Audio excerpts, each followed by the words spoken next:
There's a lot of negative language that has been targeted towards this space. However, we're still moving forward because there's still value in seeing people and holding them in all of their humanity, regardless of their race, gender identity, creed, socioeconomic status. We are represented. We are represented.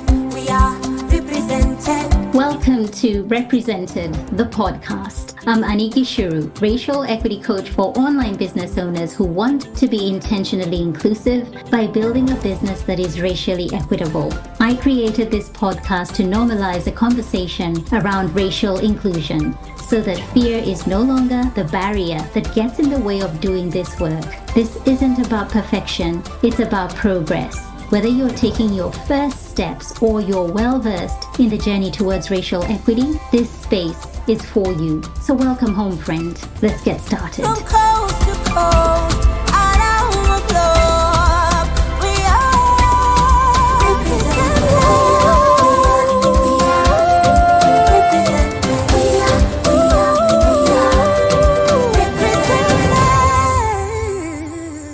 We all know first impressions count. Yet, rather than putting their best foot forward, most big-hearted, well-intended coaches are unknowingly starting their relationships with their prospective Black, Brown, Indigenous, and people of color clients off on the wrong foot by making statements such as the following.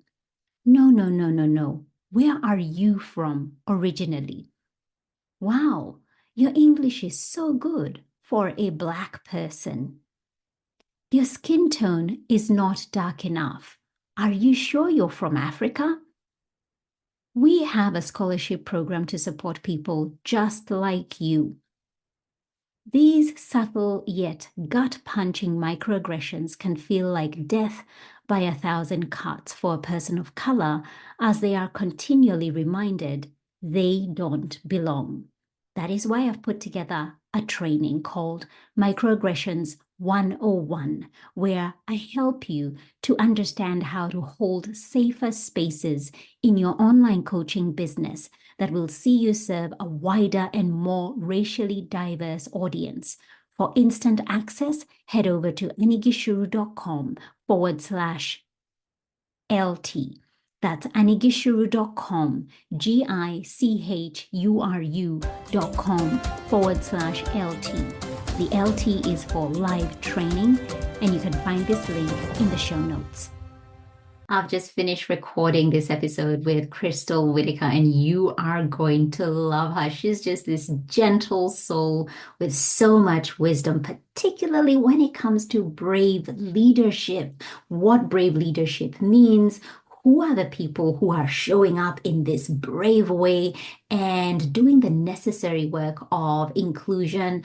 I love when she spoke about identifying bias and how can you do it in a way that allows you to shift so that you're being more inclusive. She spoke about values alignment, and she unpacked that and shared a little bit. I think 2 out of her 6 aligned values and the process, the framework that she's created around that. You are going to love Crystal. Now, here's a little bit about her. She is an inclusive brand and leadership development consultant and author, of course, of Brave Leadership is a Choice, an inclusive guide to creating belonging.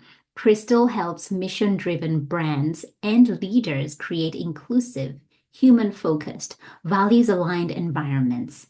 Crystal brings 20 years of practical, creative, relational, process-driven experience across multiple industries. She is a self-described corporate-trained creative hippie and has been honored as the 2024 Empowerment Leader of the Year for BRA Network. And that's a network for women and non-binary leaders. Here is Crystal. Welcome back to another episode of Represented Podcast. Today, I am joined by the wonderful Crystal Whiteaker. Welcome. Hi, Annie. Thank you so much for having me.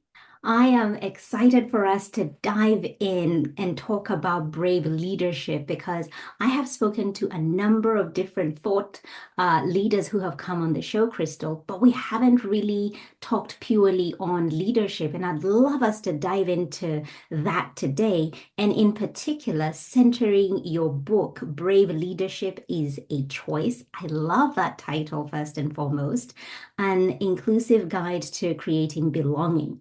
Now, I often tell my clients that when it comes to inclusion work, it is intentional. It's not something that you just go like, oh, I'm a good person, and so it's just going to be automatic. No, you have to make the choice to be inclusive. And so tell me a little bit about how you landed on this title and the guts of the book. Oh, I love this question. And I do agree with you. It is very intentional. I've even had a client who reflected to me their recognition that inclusion is a verb. It's something that you're always actively doing. And so yeah, I share that sentiment. So not a state of being, a state of doing. Yes, very much. And, when I wrote the book and landed on the title, Brave Leadership as a Choice, it it was from the perspective of, to your point, you're always making this choice. Inclusion is always a choice. And I don't think that leadership is real leadership unless it's inclusive. Just by nature of being a true leader, you're inherently inclusive. You're always being mindful. And the bravery piece comes in really because oftentimes the people that are doing this work, whether you are in the DEI space or you're just a leader in an organization, but you are mindful of the people that you have impact and influence over. And you're often disrupting, you're challenging the status quo, you're asking questions, you're saying and doing things that maybe traditional old school leadership might raise an eyebrow at. And Hmm. especially nowadays with I'm in the US, so with all of the rhetoric around diversity, equity, and inclusion and the things that are happening in politics, it's extra brave to be in this space and it's extra brave to be kind of continuing down that path of yes, these things are happening. Yes, there's a lot of negative language that has been targeted towards this space. However, we're still moving forward because there's still value in seeing people and holding them in all of their humanity, regardless of their race, gender identity, creed, socioeconomic status. That's brave because a lot of people are having a hard time finding work for speaking Hmm. out on social Hmm. justice topics at this point. That is so true. And it shouldn't be. It shouldn't be. Doing the right thing, doing something that is helping lift another shouldn't be a bad thing. It shouldn't be looked down upon. Where would you say, from your perspective, Crystal, in terms of brave leadership in America, in the United States, where would you say it falls? In terms of brave leadership, where it falls, can you give me a little more around this It question?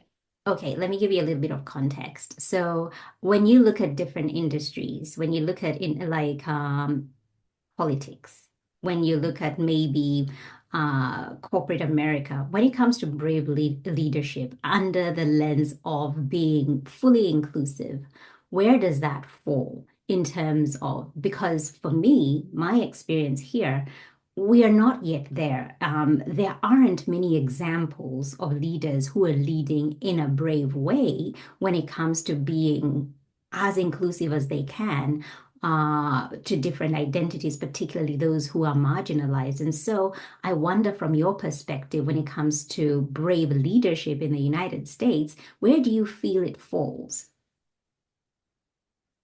I feel it falls on the shoulders of people who are experiencing marginalization. They are from communities that have historically been marginalized and oppressed, and they are continuing to fight for those historically underrepresented and marginalized groups, regardless.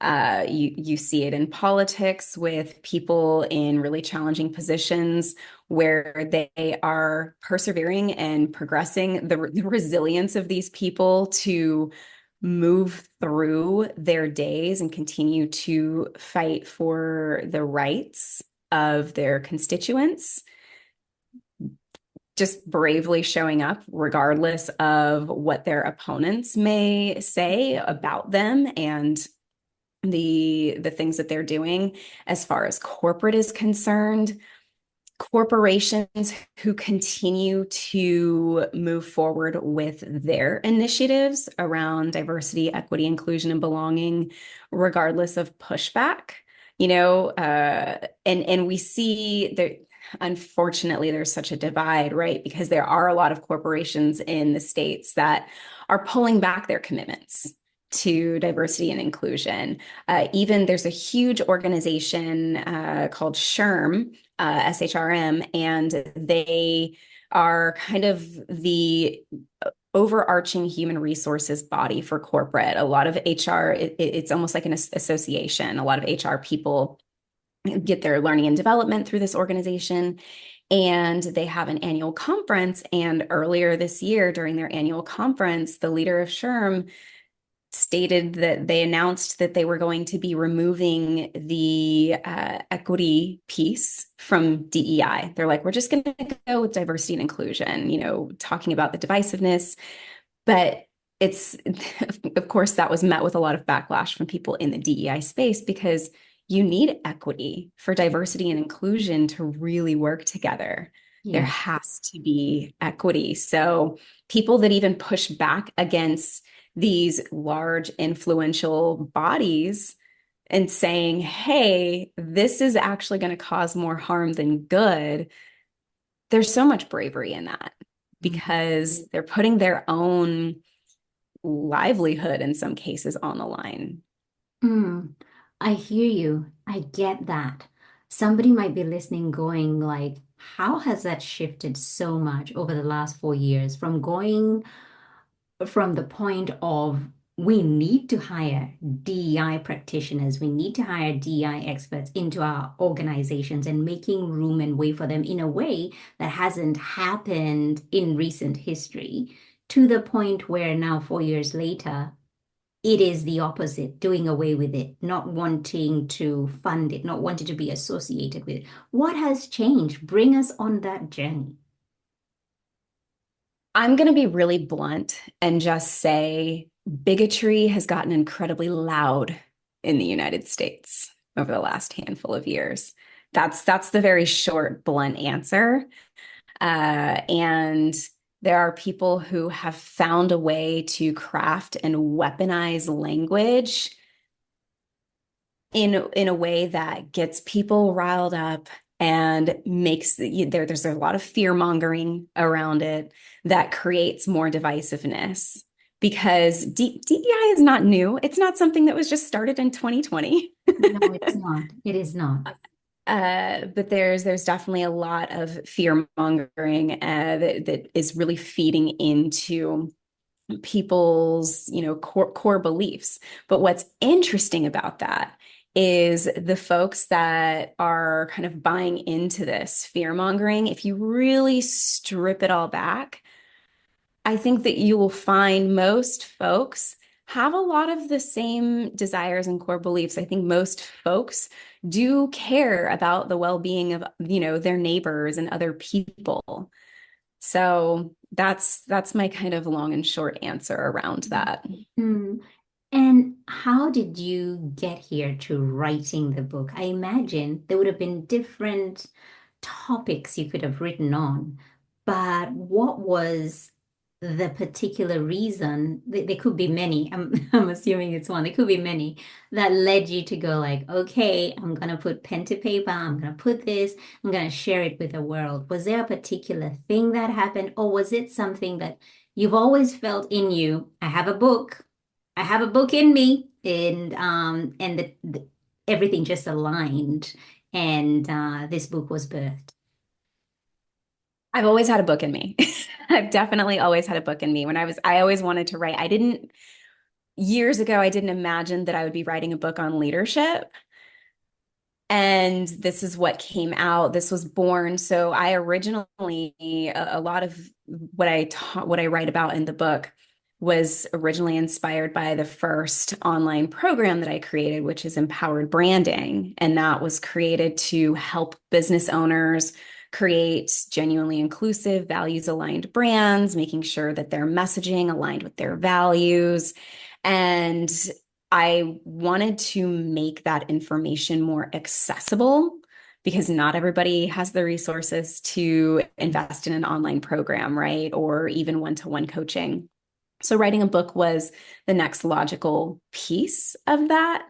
And that's where that came from. It took me a while to actually get it all out. It was probably about a year and a half of a writing process. But once I started rolling through it, it poured out of me because so much of it is informed by my own lived experience too. Mm, mm. And such a necessary book to pick up and read. That is something that I am looking forward to diving into and reading and understanding because even before I press record, we were saying how aligned our work is, our language, and, how we communicate the importance and the necessity of diversity, equity, and inclusion. And I'm interested to know, Crystal, from your perspective, what are some of the ways to identify biases, and particularly more so on a personal front, because I always feel that the inner work begins on a personal level. It's so hard to just change things from a systemic perspective. It all begins internally. And we begin to make those little shifts within us and within our small families and communities, and then it begins to spread. And so, what are some of the ways people, particularly white folks, can begin to identify biases? Because it's not something that a lot of white folks may be aware of, because if whiteness is the standard, if whiteness is the norm, they will always default to that. So how are some of the ways they can begin to identify their biases from a personal perspective? I love this question. So, the way that I work with folks is really centered around values alignment. And I take people through a 6-step process, and I'll share two of those steps here. Step number 3 is root. And this is where I work with folks on core values, really defining their core values beyond surface level, I care about XYZ, whatever their values are. But okay, why do you care about this value? And how is it beneficial to anyone that you engage with? And going further, how are your values represented in the ways that you're working with folks? So, what does it look like? What are your commitments to inclusion? What are your commitments to your community through the lens of your values and how you're working with people? Getting people rooted in their values first. And then the 4th step that comes right behind that is disrupt. And that's where we're starting to examine their biases. Mhm. And the way that I guide people is once you're really rooted on the things that you say you value, and then you start examining biases when you recognize that certain beliefs that you have, ideologies or behaviors actually counter the things that you say you value. That's where we're identifying biases. Oh, that's interesting. You feel this way about this person or this group of people, or you have this opinion about this type of media. Mhm. Where does that come from? How is that either reflective and in alignment or counter to the things that you say you value? And people, you see light bulbs go off because they're like, oh, that doesn't actually feel good. Let me examine this a little further. And we do this in a few different ways. We look at personal biases. So those are the obvious things related to identity, ideologies around the LGBTQ plus community, BIPOC communities, things of that nature. But then we're also looking on a professional and a community level. So what biases might you hold in relation to the role that you have? What do you think you're doing well? What do you think could be improved? We all have our own perceptions of what we're doing and taking time to examine that. And the same thing with the community spaces we spend our time in. Where are you volunteering? What narratives might you be absorbing? And how are those in alignment or counter to the things you say you value? And that's where people start to realign and get more rooted in actually embodying those values. Mm, I love that because I feel like I've been coached back. I feel like I'm listening to myself, having a conversation with a client, and that's never happened before. But I feel like, oh my gosh, that is very much a coaching session that I'm having with a client. I I want to push this a little bit further, Crystal, and ask, how do they stay in it? Because this is where the deeper work comes in. It's one thing to identify and to know, okay, that is not in alignment with the values that I'm articulating or the human that I am, and I want to do better. How do folks stay in the work? How do they stay and continue to do better and strengthen their racial, muscles and stamina in this work? Because a lot of times people come, they tick the boxes of doing the work, have a session with you or me, or many sessions, but then because of the kind of world that we live in that is very much dominated by white supremacy, they fall back into their usual way of looking at life, and their perceptions are very much influenced by who they are as a white person. How, and even for us as people of color, we do default to whiteness on a number of different occasions. How do we stay in the work? I still take it back to values. I have had multiple clients over the last couple of years. They'll send me an email 6 months, a year later. I was having conversations with clients that I worked with 2 years ago, 3 years ago, this summer. Just, hey, how you doing? How are things going? And over, they'll tell me, the way in which I positioned the values for them in connection with their commitments to being inclusive, they always go back to that. They're always coming back to that piece because it's like if they say that they value community and how they're able to tie their value of community to their commitments to inclusion, it keeps them in check.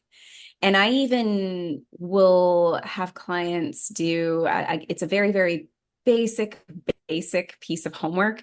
Write their values down on a piece of paper or a post-it note and place it on their bathroom mirror or their computer desk and leave it there for a good 6 months, maybe a year, maybe forever. You're constantly being reminded of, oh, these are the values that I have, and this is how I honored them today or this week. This is how I'm making decisions that come back to those values with that inclusive lens. I have found that helping people keep those commitments through the lens of their values is a lot easier for them because then it's not something that they're adding on as oh, this is an extra to do that I need to remember. It's something that's coming from the core of who they are. That is powerful. And I love that exercise of writing your values down so that they are mirrored back to you. You can see them and you can keep asking yourself that question. How did I show up today? Was I true to those values? That is so powerful. I want us to shift gears now and talk about your other love, which is photography, brand photography, and just seeing you on your socials, on Instagram, just you are a natural behind the camera, just how you position yourself, how you're just setting up everything, and how you make people feel, even just me from watching. I was like, okay. This is, yeah, I could have a photo shoot with Crystal. And you said something about when you describe brand photography, you said something around capturing images that will resonate with a diverse audience. What do you mean by that?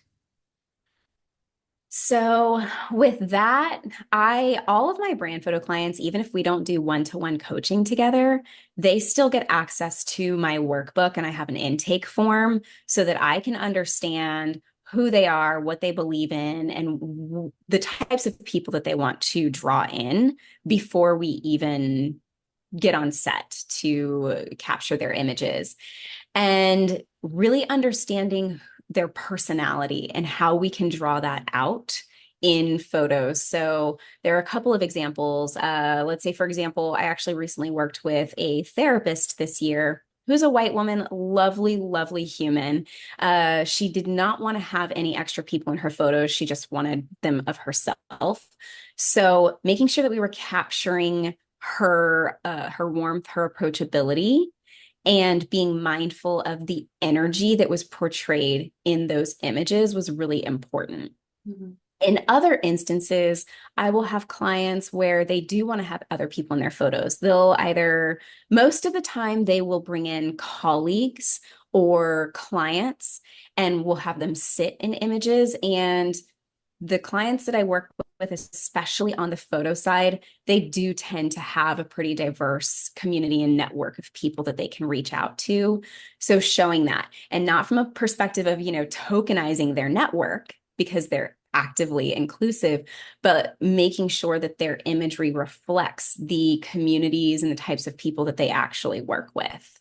Mm. Wow. I haven't had it described like that before. And that is something to note. I have a network of wonderful photographers and I know they're listening to this. So for them understanding how can they capture, take images that, resonate with a diverse audience because we've got to evolve how we do our work so that we are mindful. How inclusive is this? How does somebody perhaps who comes from a marginalized background know or feel that they might be welcome in the space of that, perhaps that therapist's space? How do they know that? And one of the other things that I often say that goes really well with photography is the language that you use. Because for somebody who is not represented or is underserved, one of the things we do really, really well is we spend a lot of time reading. We spend a lot of time reading and trying to ascertain, is this a safe person for me? Will this be a space where I feel like I can be held? And one of the areas that you speak to a fair bit is belonging. Mhm. Belonging. And I really want to touch on that before we come to an end. What your what your ideas are around belonging, because I think we all know what belonging means, but I guess in the way we are showing up from a work perspective, from a personal perspective, how can we bring belonging along on the journey? Yeah. So, my perspective of belonging is that we cannot truly create a sense of belonging for other people, like truly create that sense for others, unless we understand how we can create belonging for ourselves, first and foremost, because belonging comes from within. And once we have that, it's a matter of being consistent in how we're showing up. So, even going back to the photography piece and the messaging, there's four types of messaging that lead to belonging. You have your written, you have your visual, then there's your verbal, and your behavioral. So, let's say I land on your website and I'm reading the language and I'm okay, this language, the words that I'm seeing written here, this resonates with me. And then I'm looking at your visuals. Do your visuals draw me in or do I feel like maybe this isn't the place for me? And then if I schedule a discovery call with you, when I speak to you and the way that you speak, is it consistent with what is on your website? And then when I actually work with you, are you behaving in a way that was reflective of the way you spoke when we first met? Is it all aligned and connected? Because those are the things that help really cultivate the sense of trust that people need. And trust is huge. It is so necessary when it comes to cultivating belonging. Ooh, you just hit it. Trust. Trust is at the core of everything because if you do not feel like you can trust, you do not feel that safety, fear is there. And we know how fear has been used to divide people. And so trust is so key. And as I was reflecting, as you were talking about, the four messagings that go with belonging, I was thinking about a conversation that we had in the DMs, me kind of changing up my hair and wanting to wear it more natural and just struggling, number one, to do that because I don't live in a place where that is accessible in terms of the product. It's something that I would have to do myself. And I'm still Mm. learning. And you were just so encouraging. And you told me, just take your time. Don't rush the process. But you will get there. And I wonder if you can just share with us, and maybe I need to get somebody who this is their area of expertise, hair, black hair, to talk about that. But how has your journey been? You transitioned from straightening your hair to wearing it curly. How has that been for you? And belonging, how has it made you feel? Because, Crystal, I know when I wore my hair big, I did not feel comfortable. And I was having a conversation with a dear friend who's a white woman, and she's like, Annie, you look amazing. I'm like, I don't feel confident because I feel like it takes up so much space, Crystal. Like it's Mm. and I'm already trying to fit in. I'm already trying to like belong, you know what I mean? And so when some other aspect of me that is not the norm, and I predominantly live in a place where there aren't many other folks who are black, you count them on one hand. And so I just felt so, I lost my confidence and I just like, no. Whereas if I was back in Kenya, back home in Kenya, where I am from originally, I'd be so happy to rock that. Mm. How has your journey been? Well, first of all, thank you for sharing all of that with me. Can I reflect something to you, or can I reframe something? Because you're talking about, this not feeling like you necessarily belong in Sydney when your hair is big and out and you're just trying to fit in. Fitting in is more of like assimilation, whereas belonging is that authentic piece where we feel bold and confident and just being who we are, and part of how our hair grows out of our head is who we are.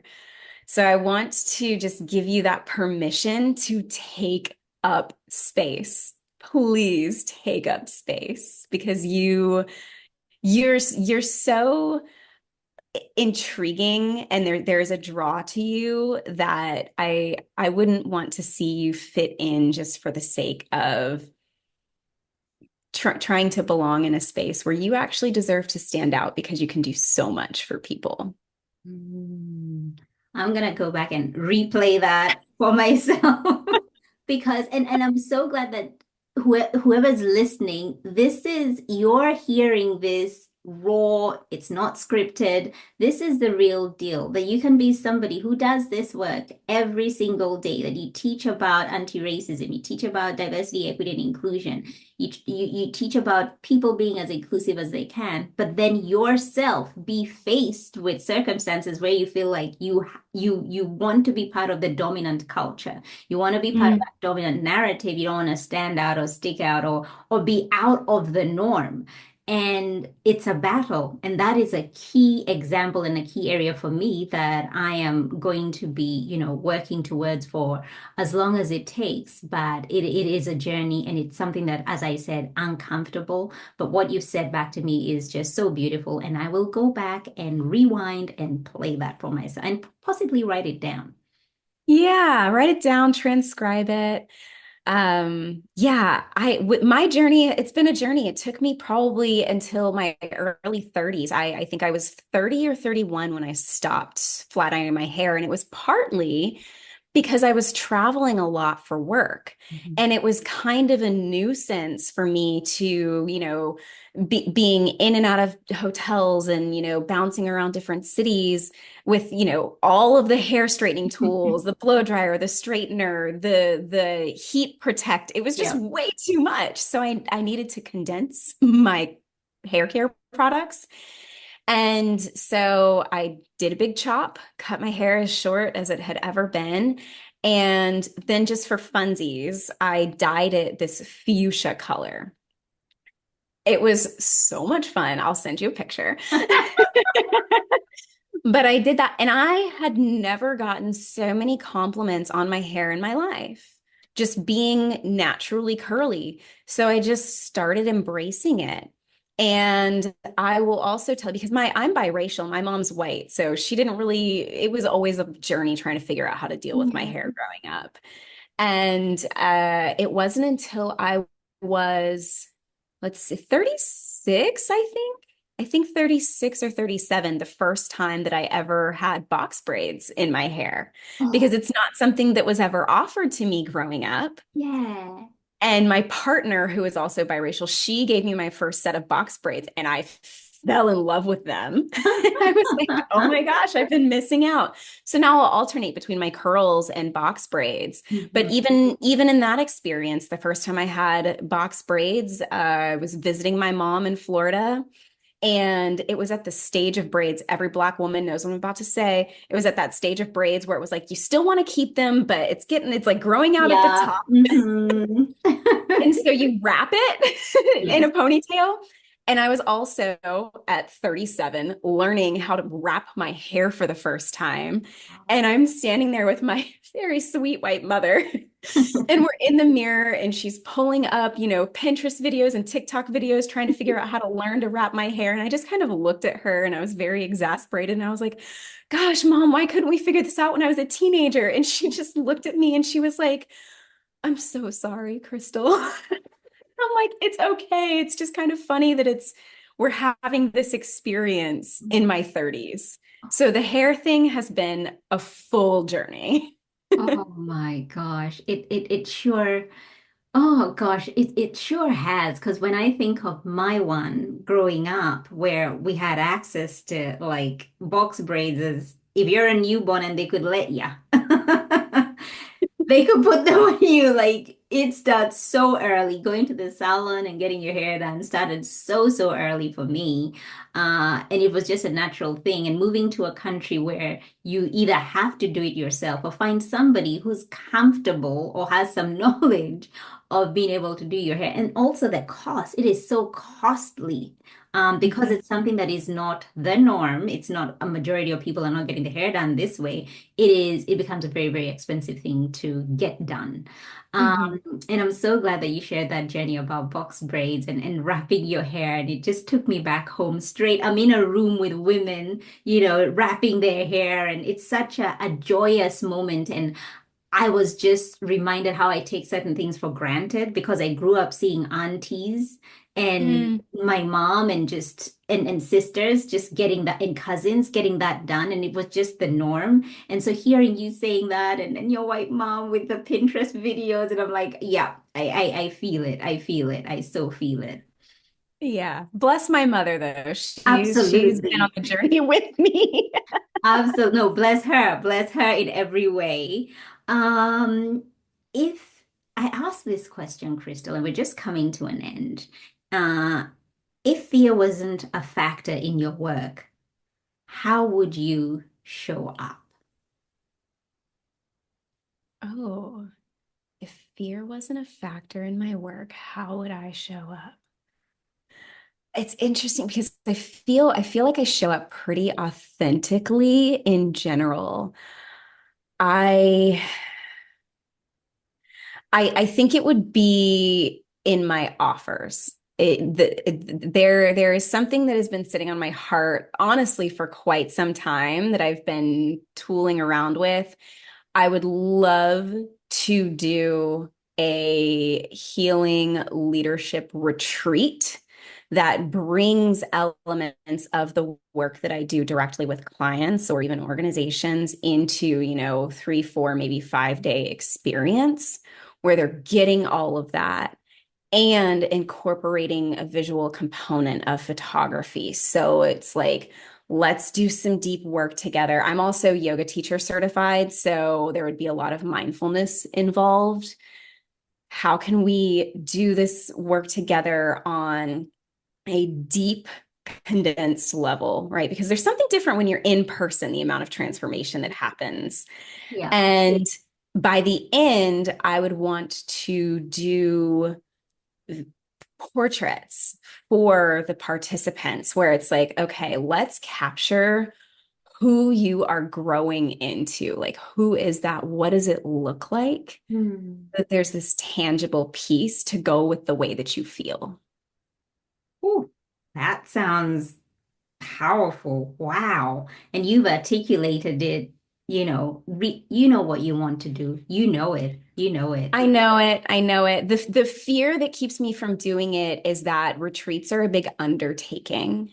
Yes. And Yes. they're a big undertaking, and there honestly is fear of, would people sign up?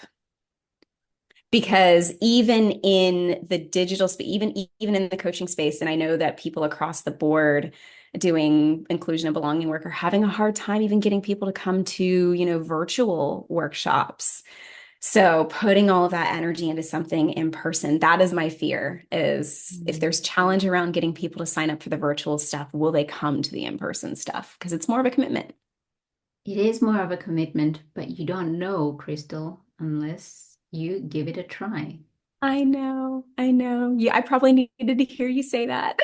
You wouldn't know because we can keep saying, but I don't know if people are going to take, I don't know if they're going to buy it. I don't know if I can, you don't know unless you give it a try. And maybe start by reaching out to people you already know who this might be a good fit. This might be something that might be of interest to them. Start with that and then see how that goes and see how you feel because you might do it and go like, it's not what I expected it to be. It's not what I anticipated. Or 4 or 5 days, I was exhausted by day two. I felt like I just had to entertain people so much. Yeah, you just don't know until you give it a crack.